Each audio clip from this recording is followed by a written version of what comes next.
The views and opinions heard on You Talking Good are not necessarily the principles or practices of Pastor Galen Leverette and the Greater House of Prayer Church. Good evening, everyone. Good afternoon. Good morning. Good evening. Whatever the time zone is where you are, welcome to another episode of You Talking Good. We missed you guys. Yes, we did. We hope you have enjoyed your Mother's Day. Absolutely. We hope you had a good time. Hope you celebrated with your mother, your grandmother, that special female in your life, or someone who has played the role of mother in your life. There are a lot of dads out there who play the role of mom and dad. Yes, absolutely. So hope you enjoyed your wonderful, wonderful holiday. Absolutely. So spring has sprung, honey. And we are back. We want to remind you to like, share, and subscribe. We are everywhere. We're everywhere podcasts can be found. Apple Podcasts, iHeartRadio, Spotify, Pandora. Absolutely. You know where to look for us by now. Absolutely. And so we want you to follow us. We want you to tell your family and friends to follow us. We hope you're enjoying all of these topics that we're bringing to you. You can also comment and tell us some topics that you would be interested in being a part of that discussion, being part of this process. And so we're excited this week because we've got some very interesting things we want to discuss with you. Absolutely. Yeah. Well, guess what? We have 230 days left in this year. Can you believe that?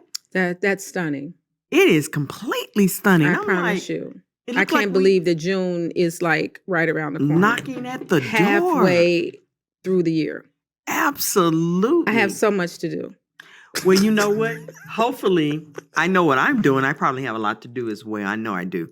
However, I have employed with my family, great aunt, my grandmother, and folks used to tell me, I have spent almost the first 6 months of the year from January to June minding my own business and staying in my lane. I promise you, from July to December, I'm going to stay out of everyone else's, which I've never been in anyone else's business. But I promise you, I'm staying in my own lane and out of everyone else's. Well, I'm not going to touch that. I'm not going to touch it. What's today's topic? Today's topic, but before we give you that, guess what? Guess what the word of the week is? What? Facts. Okay. Facts. You know, let me tell you something. Minister Fowler's forever trying to get me riled up with these topics. You know, I try to show you the softer side of my personality. I try to be that eloquent and, highly sophisticated first lady and co-pastor. She doesn't want to do that. She wants to get me riled up with these intense topics. And she loves to get this reaction out of me. But go ahead, we're going to talk about it. Guess what we're going to talk about today, ladies and gentlemen, my friends? Perception versus reality. Perception versus reality. Love it. Love it. Love it. And so will you. Go ahead, Dr. Fowler. Go ahead. After this episode. Now, I'm sure you're probably wondering where perception versus reality came from. I'm going to give you a little background, a little nomenclature. Woo! That's a word there. Take your notes. Get ready to take notes. Nomenclature. Dr. Fowler is in class right now. Class begins now. Go ahead. Hey, if you don't know the meaning of the word nomenclature, look it up. It actually means history. Kind of gave you that little tidbit, but continue to look it up. Put it in the comments. Give us the rest of the definition. Thanks, friends. But perception versus reality actually came from Plato. People don't know who Plato is?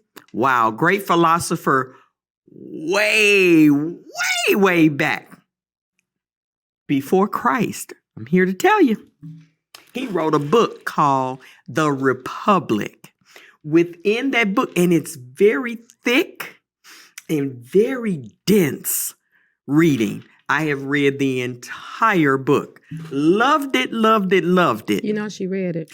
Absolutely loved it while I was reading it. However, in particular, where perception versus reality came from, it is from book number 7, The Allegory of the Cave. At this time, the scene was set. Socrates, who, of course, Plato, that was Plato's mentor, was having some real issues and having some troubling times. And he created what perception is versus reality. For example, I'm not sitting here with the orange bunny rabbit shirt, some brown bunny rabbit pants, and some green house shoes and some bunny ears. That's perception. I can, you can, and anyone else out there can make anything into perception. You can create thoughts. That doesn't mean they're reality, but however, they may be your reality. However, reality you cannot change, much like our lovely co-pastor here has on a blue leather jacket, a green sweater, and her hair is curled. That is the reality. We cannot change that. Let me help you. Okay.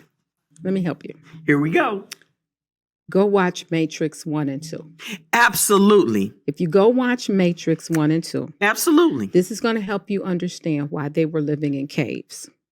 Absolutely. This is going to help you understand why there was a red pill versus the blue pill. This is going to help you understand why they were talking about the computer analytics. They were coming in and out of the earth realm as we know it, as we experience it. Go watch the movies. Now that she has given you the real theme of the movie, now the movie is going to make sense to you. Go watch 1 and 2, and you're going to say, wow, now I get it. Now I get it, because it's all about perception versus reality. Okay? Yes, the Matrix 1 and 2 definitely will provide you with a springboard. Right. Some people are visual learners. Absolutely. Right.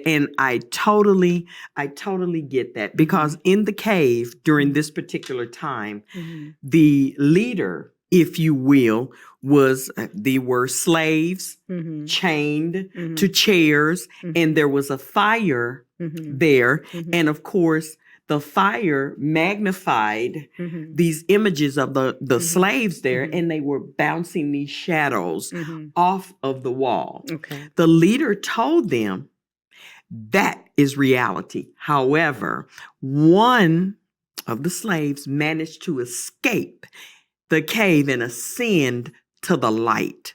When the slave got out, what the master was saying was not true. When he went back to save his brethren, his sisters, he was killed. Okay. Now, let me help you. So I let her go so far and then have to explain things to you. I know you're sitting there, what the devil does this have to do with me? In the month of May 2024. Why are we talking about this? Because there is an illusion that takes place in the realm that we live in. Absolutely. Where we live is not just Chicago or Texas or Ohio or New York or Virginia or whatever. From a spiritual standpoint, they're really called realms. Realms, yes. Okay? And this is not a spiritual development class, and I'm not going to turn it into one. But a lot of you all, you're not focused on reality. Okay, now. You're not focused on facts. You're focused on your perception. And more importantly, you're focused on misperception. Absolutely. What do you mean by that, Evangelist? Time somebody says something to you, you get mad. You're wearing your feelings out here. On your sleeve. And you think that everybody's against you. I came to help you today. Everybody's not against you. Nope. That's your mind. That is your mind. Your mind is telling you that everybody is against you. You cannot remember detailed conversations, which is why you're recording people's conversations without their permission and without their approval. Now you're really talking good. Come on, And bring so it on out. What happens is you're living your life based upon not the facts, not the reality in Not at facts, because when they ask you to come and testify, they want the facts. They want to say, well, it made me feel like. They don't care. That's irrelevant. When you go before a judge, they are comparing facts to law and law to facts. They don't want about your feelings. They don't care about your feelings. It's not a psychiatric couch. Nah. This is not a clinical setting. Nope. This is not therapy. This is not group counseling, Not at all. individual counseling. Not this is at not all. pastoral counseling. No. the facts. The facts. Too many people, young, middle-aged, and old, you're operating out of feelings. He hurt my feelings. She hurt my feelings. They are against me. They don't, you're at work. They don't like me. They Who? don't like me. Who? Who don't like you? Who? They're talking about me. Who? They looked at me funny. Can't you see them looking at me? No. First of all, You're losing me. You're losing me because you were hired to do the doggone job description. Absolutely. The job description, we're going to go through every component. The job description has nothing to do with anybody liking you. Not Boom. one thing. Boom, right there. Boom. Your coworker was not hired to like you. No. They're not hired to be your friend. No. They're not hired to even celebrate your birthday. Go to Nothing. Starbucks and Dunkin' None Donuts of with that. you. None of Come that. to your picnic, your barbecue, your family reunion. Okay, you see what I'm saying? You're losing reality. Absolutely. You way out here. You're way out here. Bring it back. Bring it back. Bring it on. Scale it on back. Your friends are supposed to be somewhere else, if they're real friends. They're probably just associates and probably just people you sleeping with. I don't know, but I'm just saying. Look, focus on the facts. Absolutely. You've been hired to do a job. To Come perform a in, job. read the job description, and do the job, do the work that you've been assigned to do. Absolutely. The people on the job are not against you. No. Now, if in fact, they are, it's because you acting strange. Okay? You're bringing really talking strangers. good. You're bringing strangeness. You're bringing weird and strange behavior Absolutely. to the workplace. What do you mean by that? What I mean by that is when you come in, if you're supposed to start work at 8, if you're supposed to be there at 8, they want you working by 8:05. They don't want you working at 8:45. See, because you've been in the break room. You've been down to Starbucks. You went down the street to McDonald's. You come back, you got the whole place smelling like a McMuffin. And you got to have your juice and your coffee. And you got to talk to people, catch up on their weekend and everybody's business. You're on social media. It's almost 9 o'clock and you haven't done a drop of work yet. I work with a whole slew of those folks. And if someone, God forbid, if the supervisor or manager says something to you, your perception is, your misperception is they're against me. They are against me. They're trying to get rid of me. No. You're trying to get rid of yourself. Boo-boo, they just trying to get you to do some work. And that's it. That's it. That's all. That's it. That's they the facts. hired you. Those are the facts. Those are the facts. They hired you to do a job. That's it. When you are hired, you need to come in and do your job. Same thing happens in the church. You come to church to worship and praise. Absolutely. Of course, they're going to ask you for an offering. They're not getting enough money. Okay, how else they supposed to pay the bills? Tell me what church you're going to go to in America and they're not going to ask you for an offering. Tell me what denomination, what church on this planet, in this realm. Okay, maybe in the heavenly church, they don't need donations. Okay. But down here, girl, they need donations. They're going to ask you for a donation. Absolutely. Now, they may have $100 line. They're not saying you have to get in the $100 line. Girl, that's what I'm good at. Because they got $100 line. No. You don't have to get in the $100 line. Because they look at you funny and they looking at everybody. No, see, your mind. Your mind. Exactly. Your mind is telling you that everybody's looking at you and they're making fun of you and they're talking about you because you're not in the $100 line. Guess what? Go to a church where they don't have a $100 line. And if it's hurting your feelings, if it's bothering you because you're in your feelings, you're living in your feelings. You're not living in facts. No, not at all. You're not living in facts. They're not making you pay a $100 membership fee. You see what I'm saying? They're not. And if they are and you can't afford it, then that's not the place for you. That's the fact. That's a fact. That's a fact. That's a fact. Then you need to find another place of worship. And then here's your misperception. Ain't none of these churches no good. Drop the mic. See, now that's where you're wrong. Your mind is running away with you. Hey. Now you've thrown all the churches in a bag, you're shaking them up, and you're saying that they're all identical. That's not true. Nope. And that's not fair. Not at all. Somebody breaks up with you. You against every man and every woman on the planet. Everybody's a dog. Everybody, ain't nobody no good. Those are your feelings. Absolutely. You are There's all some good people out here. Absolutely. There are some good men and women out here. Absolutely. But now you're against everybody. So now you're getting You're a little tilted, but your head back on straight now. Okay? Not I know your tilted. feelings are hurt. I know you're wounded. I know you feel broken. But you can't allow that to turn you against all of mankind. Now you would be doing yourself a horrible disservice. You against everybody on the planet? Ain't nobody right but you. What's wrong with that picture? Yeah, you're looking at me, you're losing me. You're losing me. You're losing me because something is wrong with that. Absolutely. Sometimes this is what instead of recording other people, record yourself.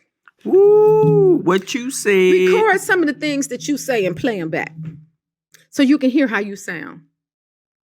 You need to hear how you sound. That's a serious reality check. You need to hear some of the things that you say. That is a serious. Because some of the stuff you say is just a little bit off kilter. Off kilter, you're being really nice. Yeah, you delulu. How about that? You're delusional. You are. People bending over backwards to help you, and you're like, everybody's against me. What? How can everybody? How can? And these superlatives, everybody, nobody, you're living in extremes. Mm-hmm. So you mean to tell me all of the people in all of the world are against you? And if they are, there would have to be a reason. A major reason. Exactly. They don't even know you. They don't even know you. I need you all to function in reality. Function in reality. Come to earth. Come to earth. You know what? You really need to go home and take a long, hard look in the mirror. Absolutely. And if you're hurt, just say I'm hurt. Mm-hmm. If you're wounded, if you're afraid, say I'm afraid. Say I'm afraid. If you're scared, say I'm scared. There's a scale. I should have brought it out here where we can talk about all of your feelings. Mm-hmm, mm-hmm. But let me say this. Mm-hmm. Do you know your feelings are not always real? What you said. Your feelings are they're legitimate because they're yours. Absolutely.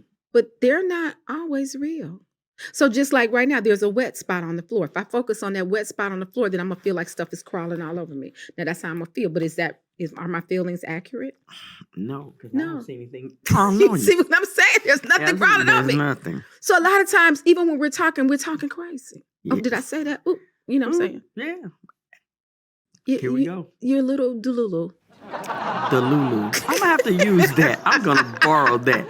Delulu. Say, hey, what's up? You acted a little delulu. Come on back. Come on back. There are too many situations out here Absolutely. where you're not operating in reality. Everybody's not against you. No.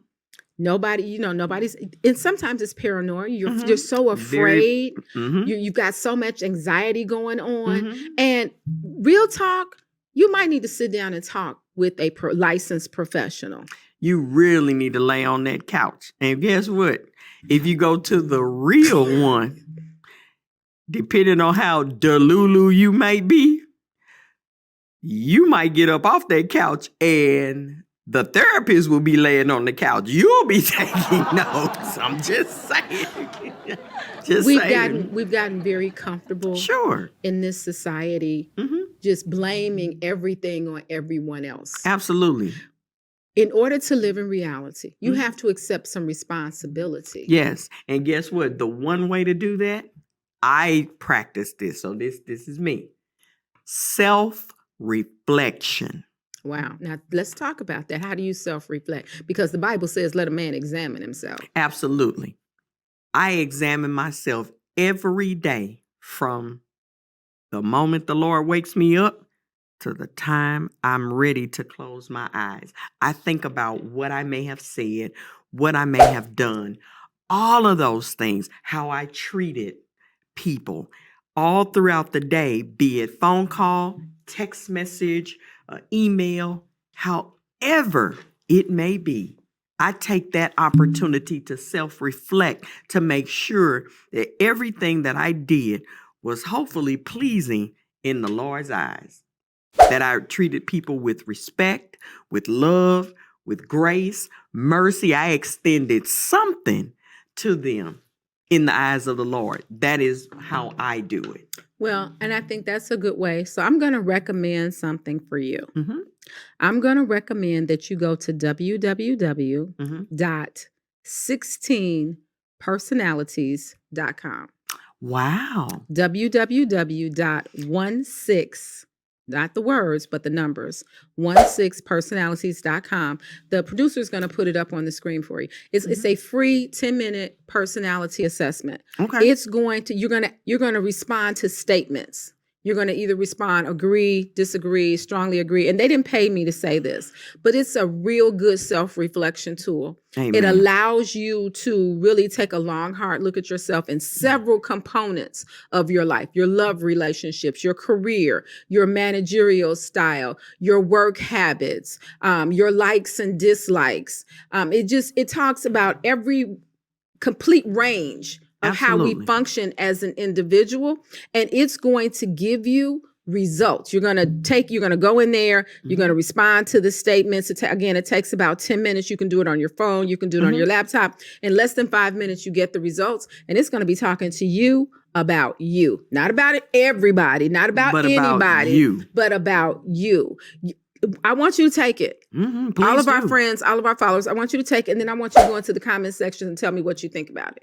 Absolutely. Hopefully it will serve a wonderful purpose for you and give you some serious insight about yourself. It's going to talk about your parenting style. It's going to talk about everything. Absolutely. And it's not like, oh my God, people are following me. They've got cameras in my house. No. It's not about that. It's an algorithm based upon the responses that you give. Absolutely. And so it's going to be fun. You're going to like it. Absolutely. You're going to like it. It's not going to say anything. It don't say, oh, is it a pass or fail? Is it good or bad? It's going to be insightful. Absolutely. It's going to pull back some layers. Go ahead and take it. www.16personalities.com. Oh, my. I took it. That she did. It was good. I'm going to take mine here very, very soon. Go ahead. Put it in the comments section. And then tell us the reality of your experience. Absolutely. Wouldn't that be awesome? Yeah. I can't wait to So that's our recommendation. That's our recommendation for you this week. That's all we have time for. I hope you've enjoyed this segment. Go to the link. Go to the link. Please and take go it. to the link. You're going to like it. And enjoy it. Once you do, be ready for the results. Be ready. Be ready for the results. You know why? Because knowledge is the key, and this is the place where you want to be. We love you, everybody. We love you. Have a good week. God bless.